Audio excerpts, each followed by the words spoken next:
ପିଠାଟା ଉଲ୍ଟେଇ ଦେଇଛି। ଜୋଜ ଏଠି ବସି ଭକ୍ଷଣ କରୁଛି। ପିଠା ଚିଙ୍ଗସ୍ ପକେଇ ଦେଇଛି। ଚକୁଳି ପିଠା ଖାଉଛି। ନନା ଭଲ ଟେଷ୍ଟି କଡ଼କଡ଼ ହେଉଛି।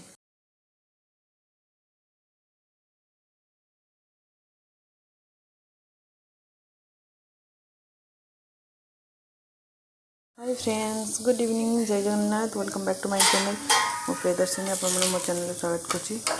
सांग मैंने आज ब्लॉग एक्चुअली मो इवनिंग रू स्टार्ट कर देखो यहाँ चकुली पिठा जेहेतु काली मु पकई थी एंडुरी आण तो 5टा एंडुरी कर देती अथार भंगा आ बाकी चकुली सब बन देती। देखो ए चकुली बुलेवा पूरा पतला करवा चकुली ये चकुली पिठा एपटे बुट आलू कखार लंका सीझा बस। तो चलो तो देखिए आज इवनिंग ब्लॉग रे कौन कौन सब राति रे डिनर होची कौन नहीं देखा। चलो तो पिठाटा उल्टे देजी। जोजो ये बसी भक्षण करुँची। पिठा चिंग्स पकई देछि। चकुली पिठा खाଉଛି। नना भल टेस्टी कड़कड़ होची। कड़कड़ होची पिठा। हाँ खाइदे।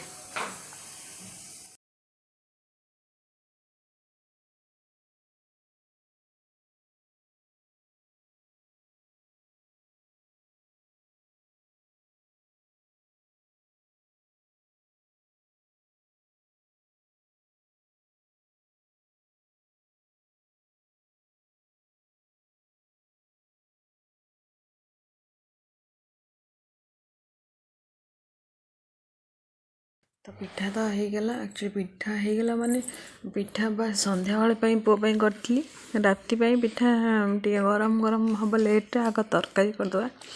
तो मुझे कड़े बसैकी तरकारी कड़े बसईदेली तेल पकईली टी हल्का चीनी पकईवाई माने चीनी टी दवा मीठा मीठा टी हल्का मीठा लगे माने कलर भी आसो।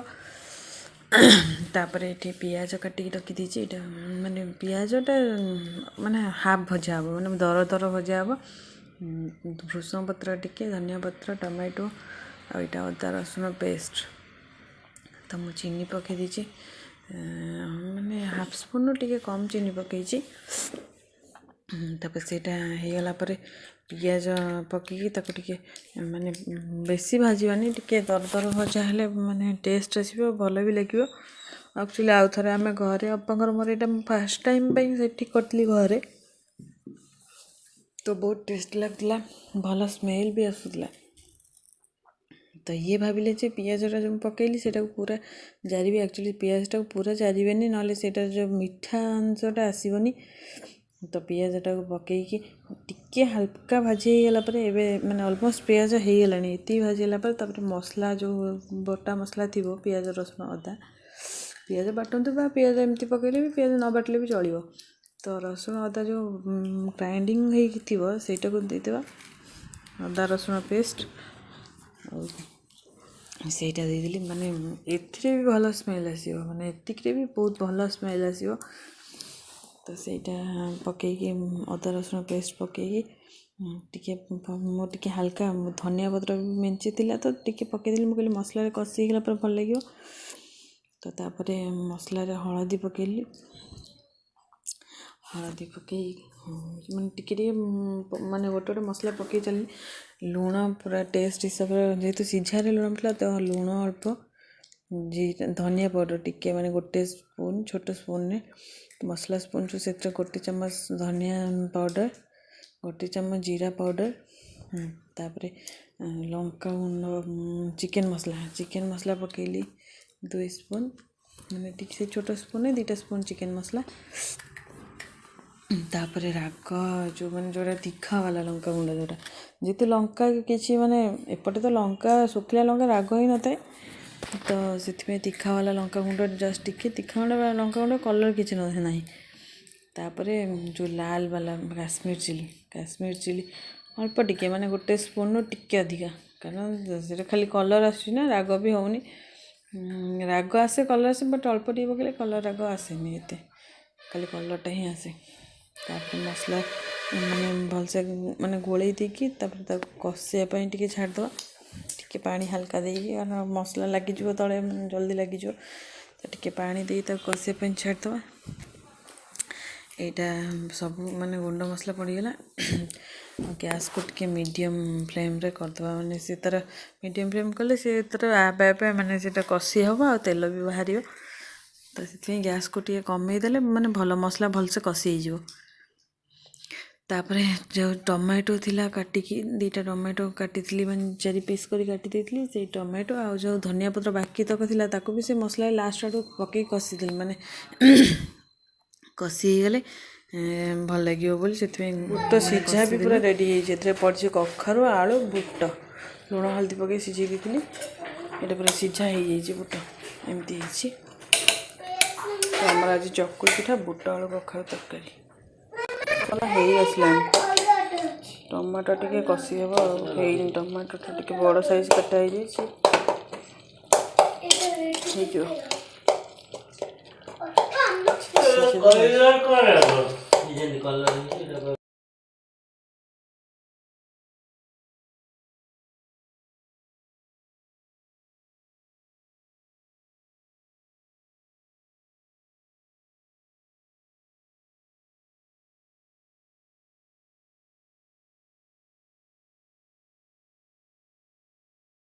ପାଣି ଦେଇଦେବା, ବୁଟଟା ନା ପାଣି, କଖାରୁ ବି ପାଣି ଟାଣିବ, ଟିକେ ଅଧିକା ପାଣି ଦେଇଛି।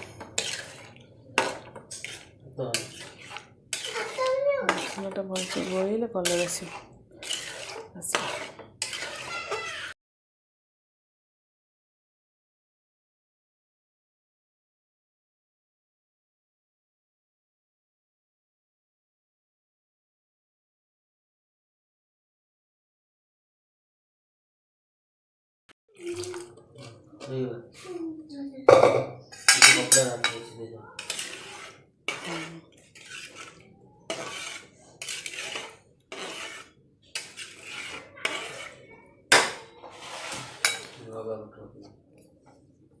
ତରକାରୀ ପୁରା ରେଡ଼ି।